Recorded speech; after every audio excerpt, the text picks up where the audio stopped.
Hello and welcome to the GeoCurrents lecture series on global demography. This is the seventh lecture in the series. It will focus on global population from around 700 to 1700 CE or AD, with a special focus on the Black Death or Bubonic Plague that hit Europe, the Middle East, and other parts of Eurasia in the middle of the 14th century. Start off with a brief discussion of demographic patterns in medieval Europe from 500 to about 1500. As I discussed in the previous lecture, there was a major plague in Europe, the plague of Justinian in the 6th century, a period of tremendous climatic instability and volcanic eruptions, and a real drop in population and urbanization. It's not exactly sure when Europe hit a low point in population. It may have been around the year 700, may have been earlier, but anyway, a population of roughly estimated 24 to 26 million. By the year 1000, the population is in recovery. It's growing, maybe 36 to 40 million. And by 1300, it had reached maybe as much as 80 million, or as many as 80 million, I should say, which was the peak before the Black Death. And it wouldn't be reached, that level wouldn't be reached again until a few centuries later. And then for the year 1400, that's about half century after the Bubonic Plague first re-enters Europe.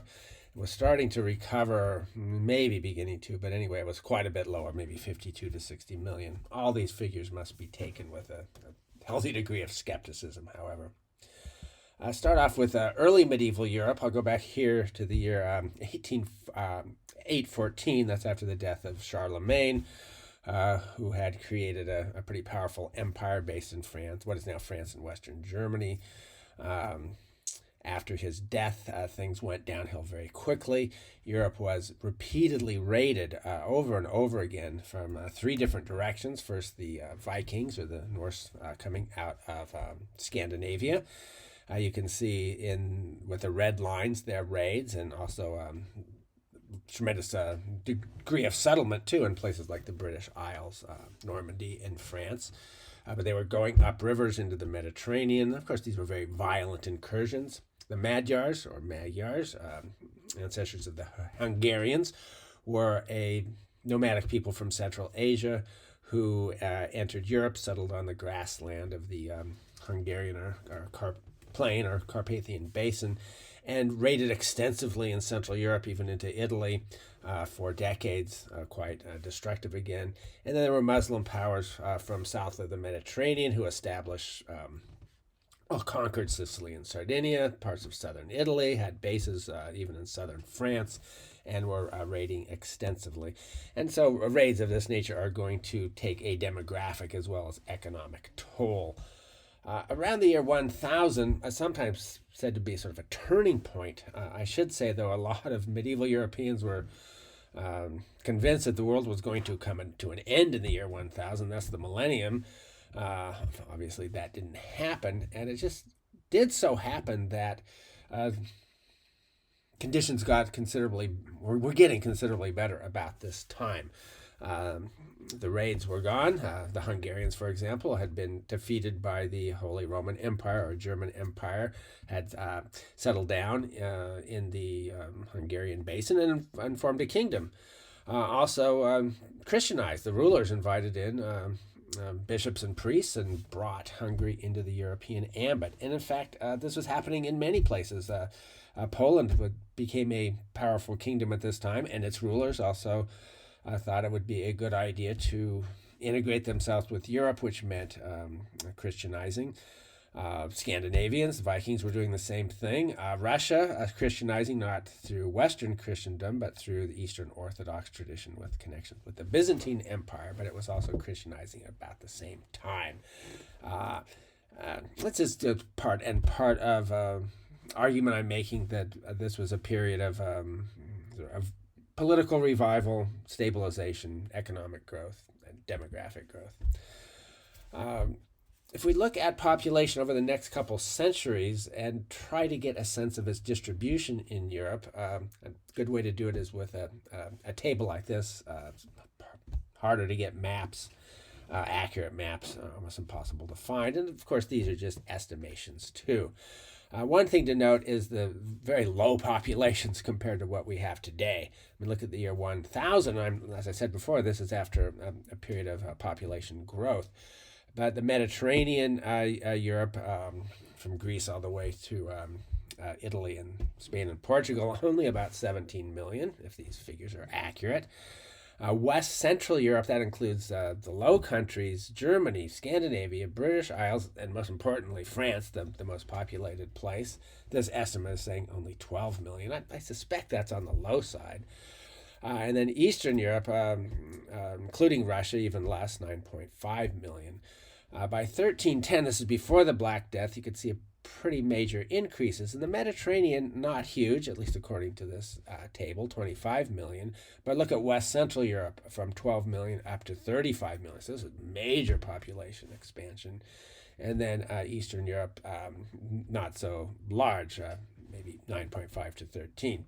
And then 1450 in the final column of this table, you can see much lower populations, the Mediterranean down to, oh, and important to note, this is 100 years after the first incursion of the Black Death in the mid 1300s, but down to 19 million. West Central Europe from 35.5 to 22.5, major drop, and Eastern Europe back to where about it had been. Certainly, we know that the medieval period after 1000 especially was characterized by warmth and a relatively regular climate, moist conditions in general. It was a very favorable time, and favorable times of favorable climatic conditions are generally associated with demographic growth, political stability, and so forth. That's starting to come to an end around the year 1300, and by 1400s, the sort of entering the little ice age, which reached its peak probably in the mid 1600s. So we have reconstructed temperatures, a little more complicated graph on the right. So during this medieval warm period, there was a tremendous expansion of population and hence of agriculture movement into areas that previously hadn't been cultivated. Interestingly, quite a bit of this was done by the monastic establishments, monks in particular, and nuns sometimes as well. In particular, the Cistercian monasteries, the Cistercian order. In earlier days in Christianity, monks were mostly supposed to pray, copy manuscripts, and engage in religious practices. But in the medieval period, especially with the Cistercians, but with others, work became a form of devotion. And the Cistercians were noted for their economic activities, bringing what had been uncultivated lands into cultivation, actually even breeding vegetables, brewing beer, and commercializing it to some extent as well. So it's important to note that during the Age of Faith, so-called Age of Faith in the Middle Ages, the institutions of faith often played an important economic as well as spiritual role. This same period brought a recovery of urbanization from very, very low standing. So this is a map from Colin McEvity's Penguin Atlas of Medieval History, a book that I have long enjoyed, all of his books, all of his atlases, I should say. He's only showing cities of over, I believe it's 30,000 population here. So there are a lot of market towns that are not included, but you could see for Western Europe, only Rome and Venice are included, and only a few tens of thousands of people in each of those cities. Otherwise, we have a couple in the Byzantine Empire, Constantinople, largest, and Salonika, and then quite a few more cities in the Muslim zone of the Middle East. That might be thought of as, again, a sort of a low point of urbanization. Then let's jump up a few hundred years to 1212, same atlas, and you could see a very different set of cities shown and trade networks. So after the year 1000, when we get this economic and demographic surge, it's going to be accompanied by a certain degree of urbanization, in Italy especially. So we have a number of Italian cities now on the map, and we also have a few in Northern Europe, Paris, Cologne in Germany, one in Russia, Novgorod, a very important trading center, and you can see the development of those trade routes as well. There's a map that shows a much more detail here. It's only depicting England, France, Belgium, what is now Germany, and northern Italy, but it does quite a good job of it, and it's showing cities down to 1,000 people. Now, you might not think of that as a city, but it would have been a market town with an urban population, meaning people who were, most of the people there not engaged in agriculture, but rather engaged in trade or craft works or associated with the church or some other institution. So you can see quite a large number of these, particularly in northern Italy, a real center of urbanization. And another place would have been in Flanders, mostly in Belgium, a bit in northern France. That would be all those blue dots. The northern part of the area of blue dots. As you go into eastern Germany, or what is now eastern Germany anyway, a much thinner array of cities. But also notice that some of these, by the size of those dots, are now pretty substantial, particularly Paris. In 1300, Paris probably had 200 to 250,000 people. Remember, Rome at its height had 1 million, Constantinople 500,000 or more, so not huge, but by the standards of the time, this was, for Western Europe, the giant city. The map shows you a pretty small area compared to what is Paris today, enclosed by a wall. I'll also note that medieval cities were very crowded and unhygienic, with woefully inadequate provisions of water or sewage. Well, no provision for sewage really at all. Cesspools in the back, or gutters with sewage running down into streams. So they were not healthy environments. And as I've mentioned before, cities did not reproduce their own population. They were unhealthy enough that they depended on their survival and sustainability on people from outside moving in. At any rate, by the early 1300s, population had built up so much in Europe, up to 80 million or so, that many scholars think that it was really overpopulated, that it was bringing about a Malthusian crisis. Too many people, too many mouths to feed, not enough resources to adequately feed them. Now, other issues come up, like weather or climatic fluctuations. But by the early 1300s, famine is starting to hit, particularly the Great Famine of 1315 to 1317. You see first of a series of large-scale crises that struck Europe during this period, most of the continent affected. Famine caused millions of deaths over an extended period of years and marked a clear end to the period of growth and prosperity from the 11th to the 13th centuries. And just to continue reading the quotation here, from animal disease and harvest failure, volatile prices, class antagonism, distribution breakdown, brought on by constant war, Northern Europeans felt helplessly besieged by acts of an angry God. So there's a lot of evidence we can look at for this crisis. One was deforestation. I couldn't get the maps I wanted to. One shows forest coverage in Europe around the year 1000. The greener it is, the more heavily forested. If it starts turning red, it's substantially deforested. And at this time, Eastern Europe, I have to say, some of these boundaries look suspiciously like modern political boundaries. I'm looking at the boundary between what is now Poland and Germany. So I'm a little suspicious of this, but that's the best I could find. But the point is important and well taken, in that in the year 1000 there were extensive forests in Europe. And the next map, I would have loved to have found one showing 1300, but I couldn't do it. This shows 1500, but you could see the much less green on this map and much more red, particularly in France and in Italy. Areas had been, in England as well, extensively deforested. What did this mean? It meant shortages of fuel, very important.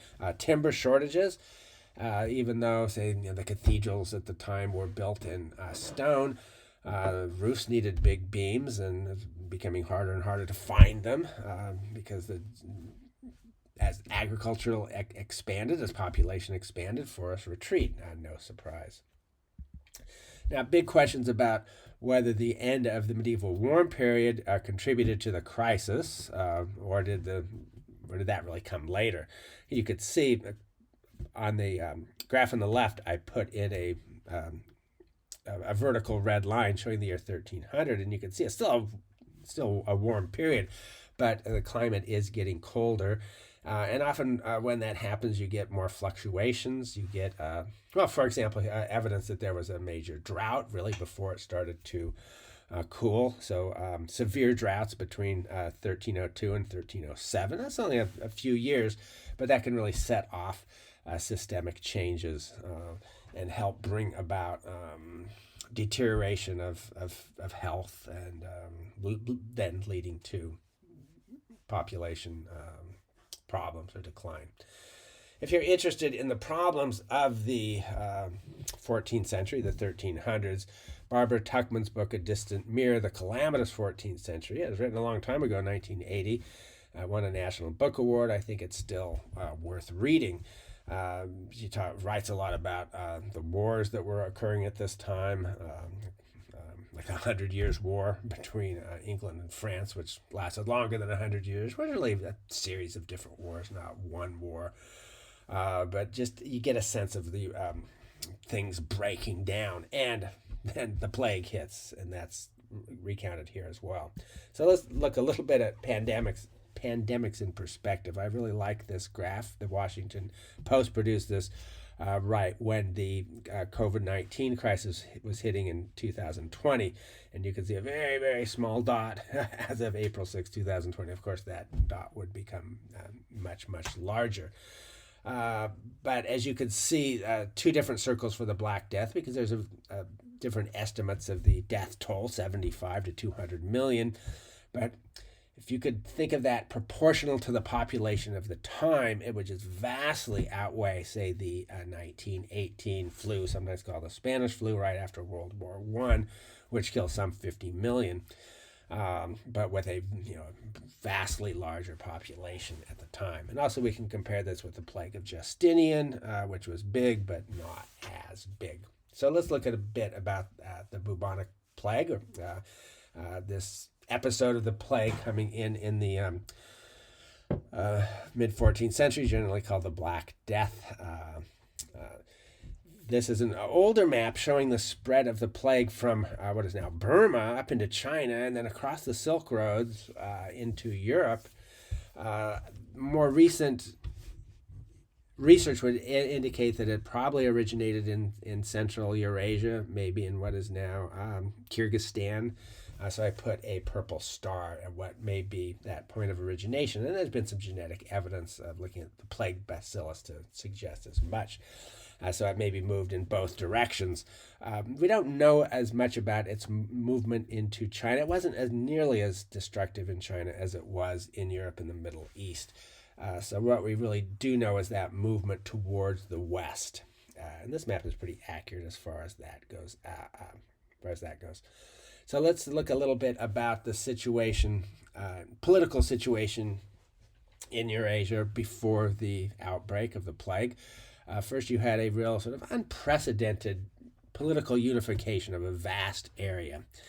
So the map here, I've put in a heavy red line around all the Mongol states. So there was one Mongol empire that was originally founded by Genghis Khan or Chinggis Khan. 1206, he united all the Mongol tribes and then went on to conquer a vast empire, he and his sons and grandsons.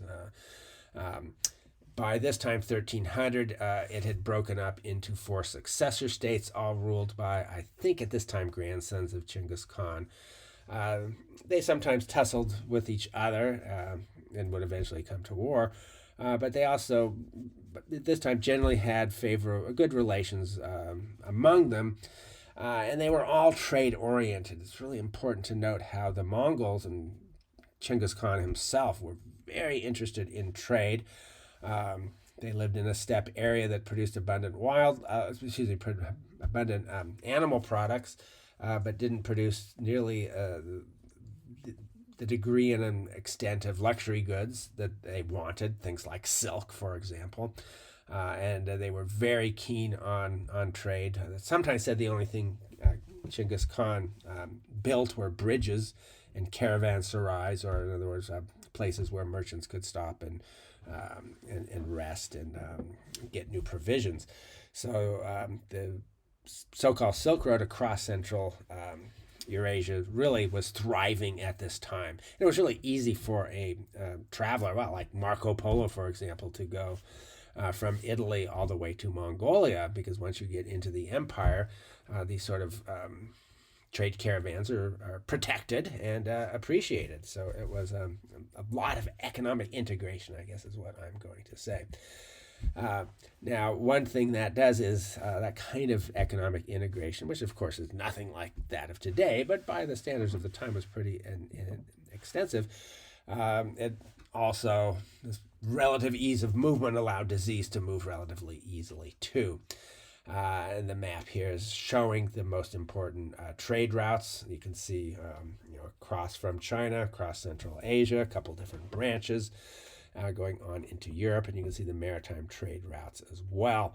And that Central Asian grassland belt that the Silk Road went across, a very important sort of reservoir for the plague in ground-dwelling rodents.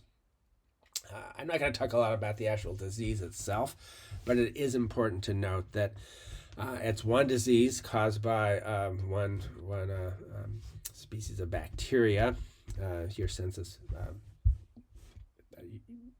pestis, Yersinia pestis, yes, but forming the classic bubonic plague that refers to buboes, which appeared in lymph nodes in the groin and armpit, and so the disease spreading through the lymphatic system, mortality rate without antibiotics about 65%. It could be a pneumonic plague getting into the lungs and spreading that way through pneumonia. Mortality rate up 90 to 95%. And then if it gets into the blood, then it's essentially a death sentence unless you have antibiotics and get them early, which of course didn't appear till the 20th century.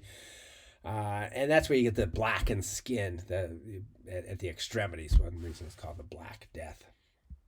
Now, it's sometimes thought that the Black Death spread in Asia through maritime routes as well as land routes across Central Eurasia. And this map is indicating as the Silk Road, the maritime sea routes, and showing areas of plague in southern India, Ceylon. Recent research, at least from what the work I've been doing to try to put this together, seems to indicate that plague was not particularly severe. They're nothing like what happened in Europe and the Middle East. So you may not have had maritime trade spreading the plague there. But it did come into Europe through a maritime network.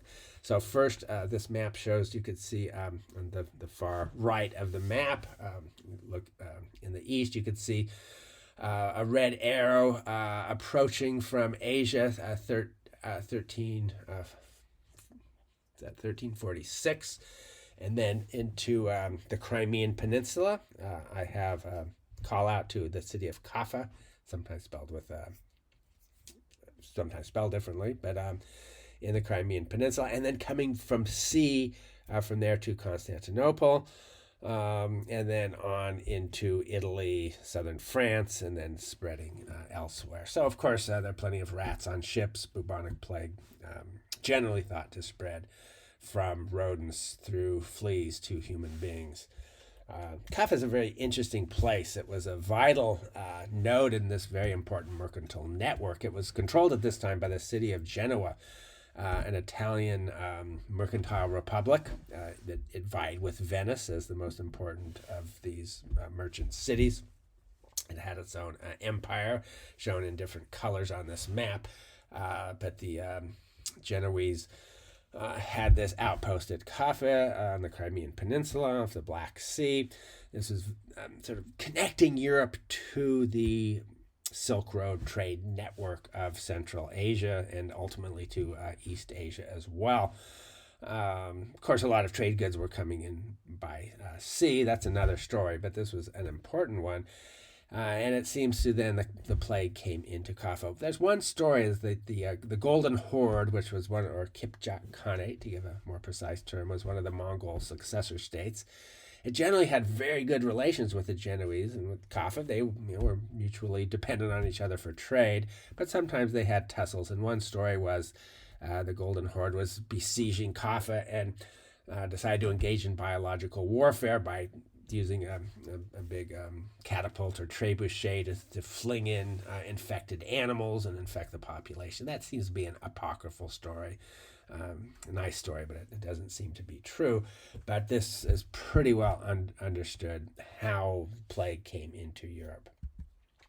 This map shows the spread of the plague. It just took a couple of years. You could see from 1347 to 1351. It was basically everywhere. It also shows a few green areas that are just showing as minor outbreak. Area, the city of Milan and its hinterland, part of the Pyrenees, a little bit of Flanders, and a much larger area in Poland. These areas are much debated. It does seem to have been quite a bit of difference from area to area in how hard the plague hit. But to say that they had very little plague is probably not true. But it is probably true, certainly, that Poland had a much less of an outbreak. Nobody's sure why. One idea is that Poland was much more sparsely populated. It wasn't as well connected with trade networks. Maybe that was one of the reasons. Very hard to say. But we have very different estimates for the death count for this first wave of the plague for Europe as a whole, 35 to 50%. Some sources say up to 75% for Mediterranean regions. I'm suspicious of that. Germany and Britain may be lower. It's really hard to say. Eventually, Europe would adopt the quarantine system to shut down cities when the plague or some other major epidemic was in the vicinity and could really protect their populations. That really doesn't happen until the 1700s or 18th century in a large-scale way. And it is interesting that that's the time when the plague finally disappears from Europe. And we'll see in a later lecture, Europe's population really started to increase in the 1700s, particularly the second half of that century. And quarantine may have played a role. But there is interesting evidence that it was first developed during the time of the Black Death, not with the immediate coming of the Black Death in the mid-1300s, but a couple decades later, because the plague kept coming back. And so in the late 1300s, the city of Ragusa, the modern city of Dubrovnik in Croatia, and its a chief physician had established a place outside the city walls to keep infected people out. So it's very interesting that this innovation, which was later to become very powerful, seems to have been pioneered at this time, but really not taken on. And I just would like to note that Ragusa, or Dubrovnik as it's now called in Croatia, is a major tourist center because it's one of the most pristine, walled medieval cities of Europe in a very beautiful location. But it's a very important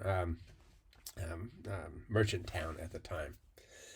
Get back to a map. This one shows the spread of the plague across all of what is sometimes called the Afro-Eurasian ecumene, which is this linked band of civilizations from Japan to Morocco, where there was a lot of exchange, trade, and so forth. You can see it, showing this zone of no plague in Poland and some surrounding areas. We have another one in Tibet. But it's showing it pretty much everywhere. Although, as I said before, recent research indicates that it was not as severe in East Asia, Southeast Asia, South Asia. It was severe in Central Asia, in the Middle East, North Africa, and in Europe. Why that's true, difficult to say. Might have had something. Well, I won't. I'd just be speculating if I were to go any further on this. I do want to note that the bubonic plague has not disappeared. It's still around. This map is showing areas with potential plague, natural foci. In other words, you can find it in rodent populations, particularly ground-dwelling rodents, ground squirrels, marmots, or woodchucks, as they're called in some places.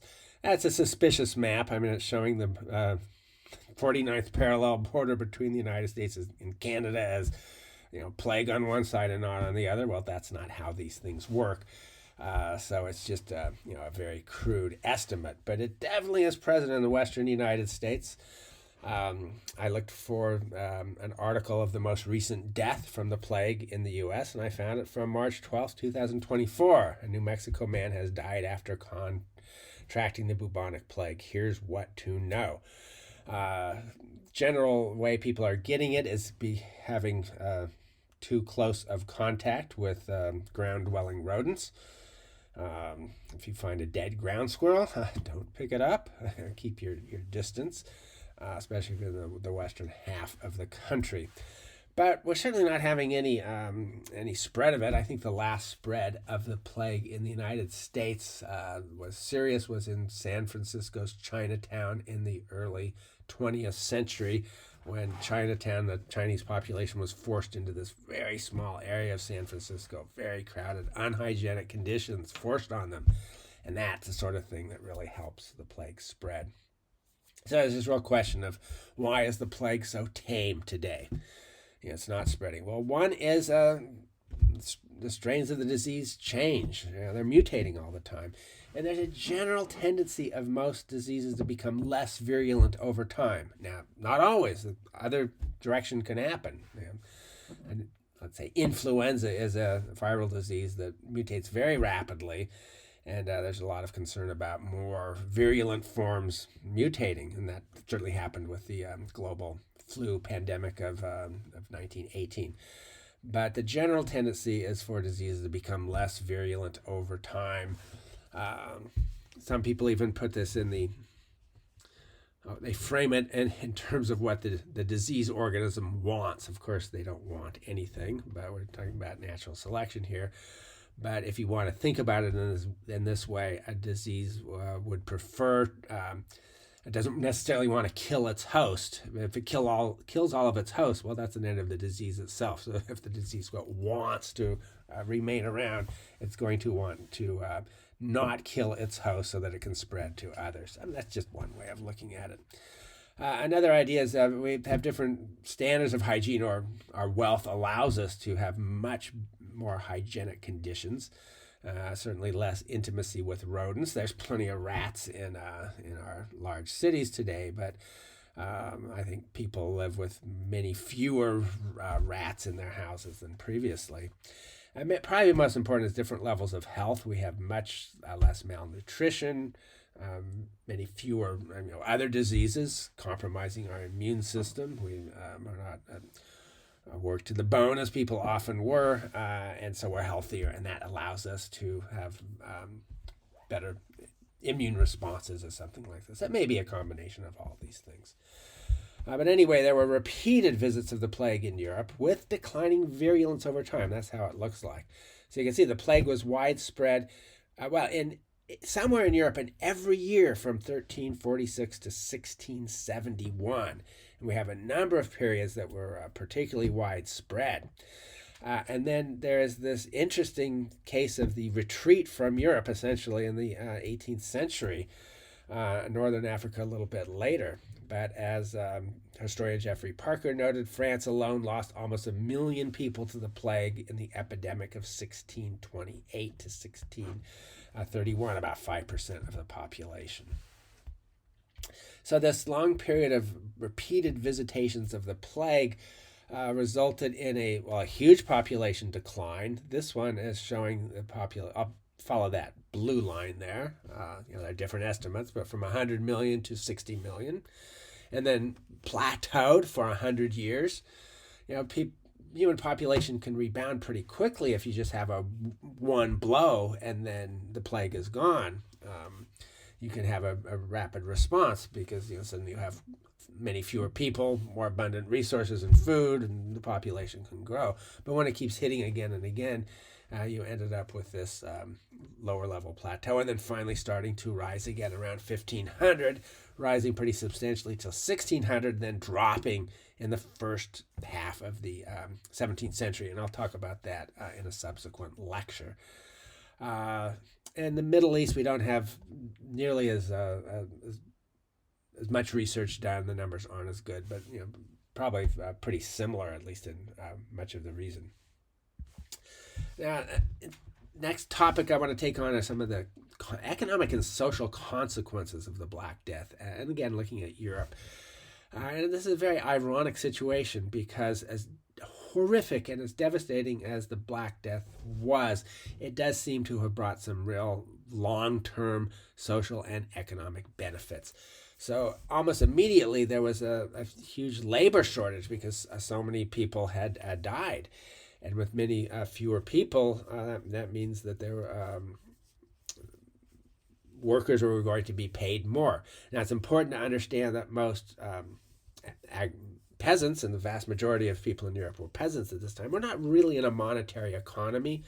They were serfs, and in other words, they were tied to their manors and forced to live there, and mostly self-sufficient, and the surplus that they produced mostly went to pay for the aristocracy and the church, and they got what was left over, if you will.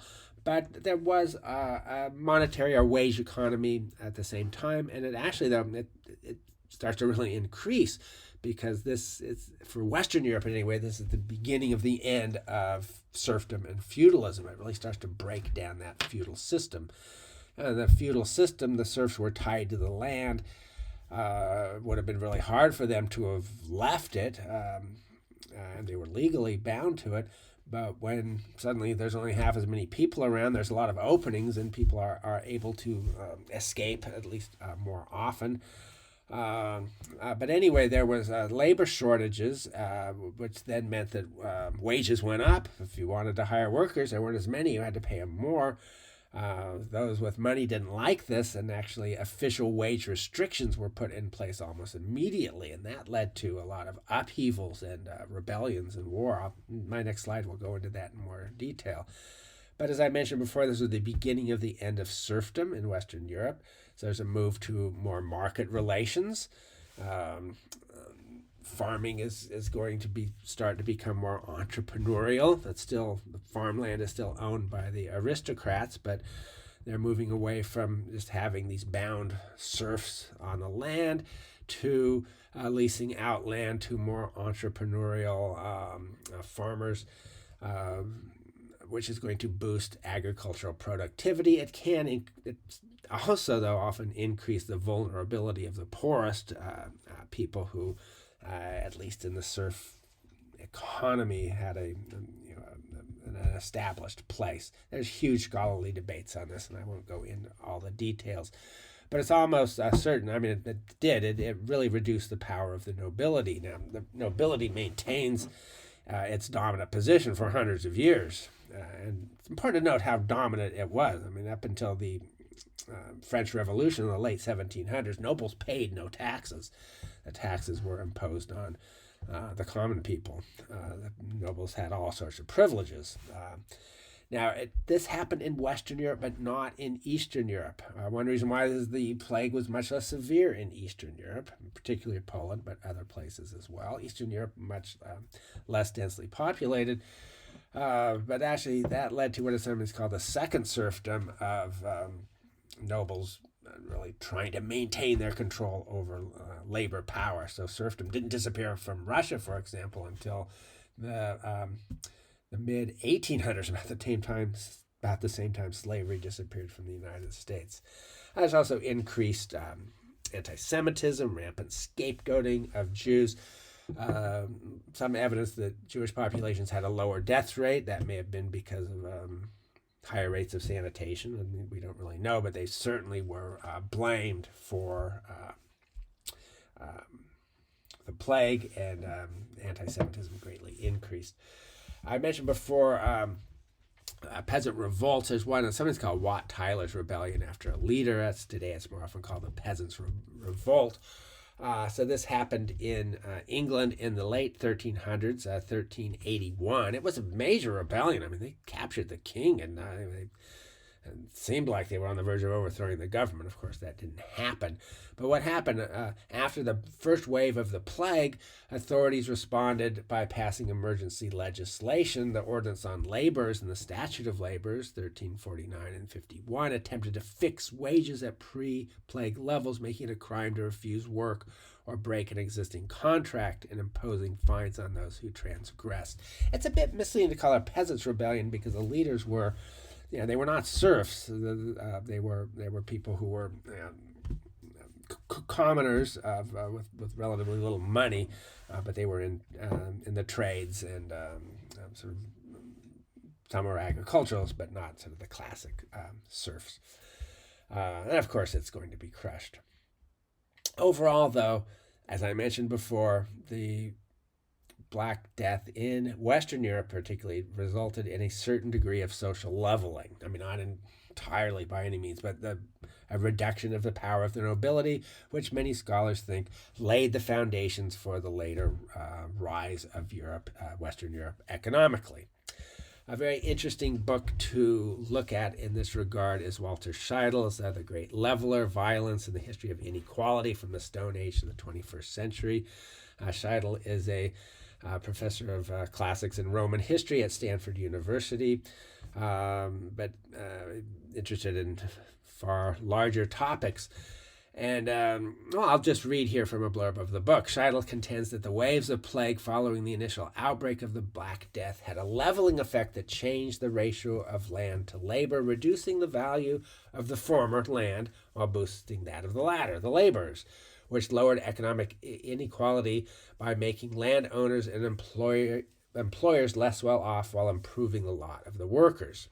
He states that the observed improvement in living conditions in the laboring population was rooted in the suffering and premature deaths of tens of millions over the course of several generations. And this leveling effect was later reversed by the demographic recovery started in the 1500s that resulted in renewed population pressure. So one of the points Scheidl makes in this book is that you get these episodes of partial leveling often during crises. So in the United States, for example, the Great Depression, World War II, and paying off the debts of World War II resulted in a really major degree of lessening economic inequality. Obviously not ending it, but economic inequality was far greater in the 1920s than it was in the 1950s. It was really quite a low point in the 1950s. But he says it's really hard to have this sort of thing happen without these kind of crises. So anyway, interesting book. A few additional consequences of the Black Death was abandonment of marginal villages. So people had been pushing higher elevation areas, say in the British Isles, which were a little too cold for profitable agriculture, thin soil, not as productive. They were simply abandoned because there was extra land in areas with better climate and better soil. Partial reforestation, some forests growing back in many areas, reducing the problems of inadequate wood. A big increase in livestock, so fewer people means you can have more animals, and that meant more meat, more dairy products, more wool, more traction power. So it's benefiting labor because you can use animals for a lot of that work, and more emphasis on labor-saving technology, things like windmills and watermills. Certainly windmills and watermills especially, but also windmills in some areas were common before the Black Death.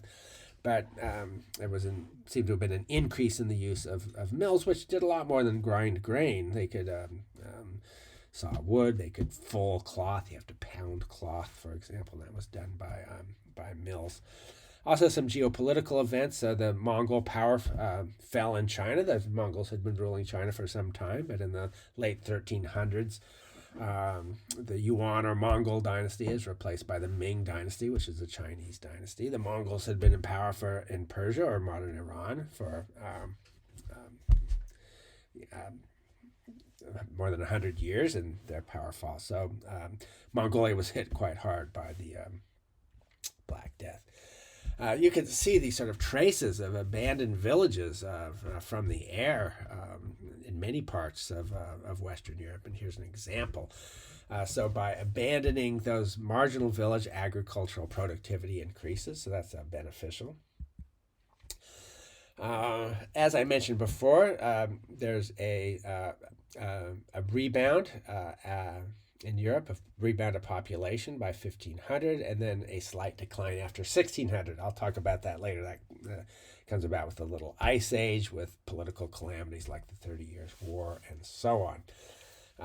But in this period of even of demographic stagnation, you could see from 1400 to 1500, it doesn't mean it was a period of of cultural or economic stagnation in Italy and in the Low Countries, particularly what is now Belgium into the Netherlands.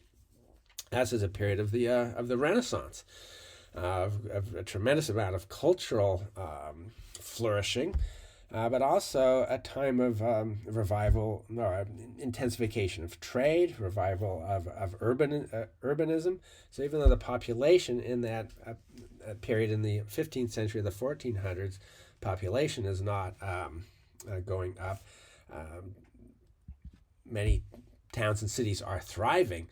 So here's a map depicting the urban network and trade networks in Europe. Colin McEvety again, 1478, and you could see many more cities. Compare that to the map of 1212. We could see a real cluster of them in around Antwerp and Brussels, in Flanders, far northern France into Belgium. It's an important trading area. You can see a lot of cloth, wool was being brought in from Britain, was being processed and woven there. And we could see an even larger number of cities in Italy, and these very, very important trade routes. So even though the plague is still occasionally reappearing in the population, has not recovered, that's a lot of prosperity, right? As mentioned before, the reduction of the population with the Black Death in some ways meant a more prosperous society. Fewer people, more natural resources per person, if you will, and so conditions of economic florescence. And a growing demand for goods from Asia. Asian societies that produce many of the luxury goods, from foods like spices to silks to a variety of different fine products that Europe was not able to produce, or not able to produce to the same degree, for the same quality. And so there's a huge desire for these Asian products in these burgeoning, especially in the burgeoning cities and among the wealthier classes. And these luxury goods were coming in several different routes. You can see them on the map. The Silk Route is still there. You could see one in the far north, coming around north of the Caspian Sea and then into the Black Sea. We see another one from across what is now northern Iran into the southern Black Sea. We can see also coming into the Persian Gulf or up the Red Sea. But they were all going through Muslim intermediaries, and Europeans were desperately desirous of getting direct access to South Asian, East Asian trade networks, and they felt blocked. And that's what led to the exploration, trade, and plundering expeditions, which is really what they were, from Columbus in 1492, trying to get to East Asia and running into the Americas instead. The Portuguese right around 1500 rounding Africa and getting into the Indian Ocean to India, and hence beyond that to China and Japan. And so Europe then is, in the course of the 1500s, is becoming, it's escaped from its previous position of being isolated at the corner of the Eurasian landmass to being sort of at the center of an slowly emerging global economy, which benefited it tremendously. And after this, in the 16th century of the 1500s, up in the early 1600s, as a period of real economic and demographic expansion in Europe. Population line I didn't emphasize here is the light gray line. You could see it going right up sort of in line with the GDP, or economic goods and services produced line. So it wasn't really becoming more intense economic production, but the population was booming, the economy was booming as well. And just a few more points I want to make about this situation in Europe. One is, and also brought massive inflation, because before the discovery of the Americas, there was just a limited supply of gold and silver. Gold was mostly coming across the Sahara from West Africa.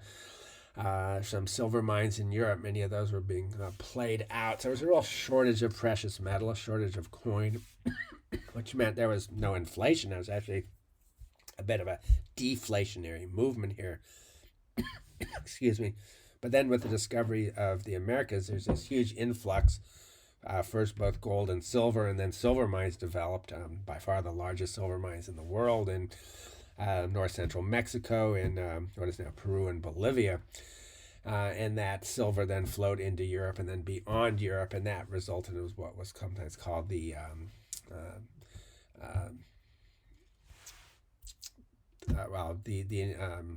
price revolution, which was a period of profound inflation. And you can see it comes to an end around 1650, and then there's later waves of inflation.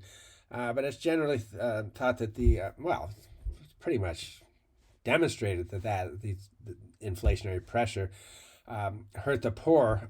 So wage earners were generally better off in the 1400s than they were in the 1500s. But it could be very beneficial to the elite, particularly merchants. And so we're undoing that leveling that Walter Scheidel had described.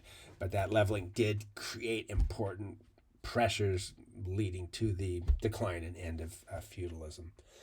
And just one more map here, a very complicated map, but the red shows silver flows. And I brought this in to just show how global this was. So already by the 16th century or the 1500s, we're getting a much more globalized economy, and the silver is coming out of Peru and Mexico and Bolivia, but it's crossing the Pacific in the Manila galleons to be traded with China. It's going to Europe, into Russia. The map doesn't show it, but it's getting into Central Asia as well. It's going into a number of different trade routes. Most of it is sort of ultimately ending up in China. China valued silver more than most other societies, had a higher relative valuation, so silver tended to flow there. And globally, we have this Gapminder estimate of global population. You could see from this is showing 1400 to 1500, quite an increase. Now in Europe, I was arguing that there really wasn't any increase, but Europe is just a part of the world as a whole, obviously. So there was population increase probably in the world as a whole, pretty substantial. And then again, 1600. But note 1650, this estimate is showing another plateau. If you remember some of the graphs I showed before, actually a decrease in Europe for the globe as a whole, maybe the same. Maybe. I mean, you got to take all of this with a substantial dollop of salt, if you will, because it's quite uncertain. But as I'll talk about in the next lecture, when we get into the 17th century or the 1600s, we get the little ice age coming in, which had very negative consequences in some places. Looks like China, Europe, particularly in the temperate belts of the Western Hemisphere. And my last slide here, another estimate. I like to give different estimates for these very uncertain figures, but it's showing a modest increase in global population from 1450 to 1650. If you look very carefully in the area that I've highlighted in red, and then you can kind of see a plateau. But what I want to mention here is that there's a very important thing this leaves out, and a big chunk of the world actually saw massive depopulation from 1500 to 1600, and that would be the Western Hemisphere, North America and South America, because the diseases, the germs causing the diseases of a number of very devastating illnesses that had not been present in the Americas. People had little, if any, resistance to it. Anyway, those diseases came in with these European voyages of exploration, discovery, trade, and plundering. All of those were involved and resulted in massive depopulation in North and South America. And that's another thing I'll talk about in the next lecture. So thank you for listening to this lecture. I hope you found it interesting, and I hope you listen to others in the series.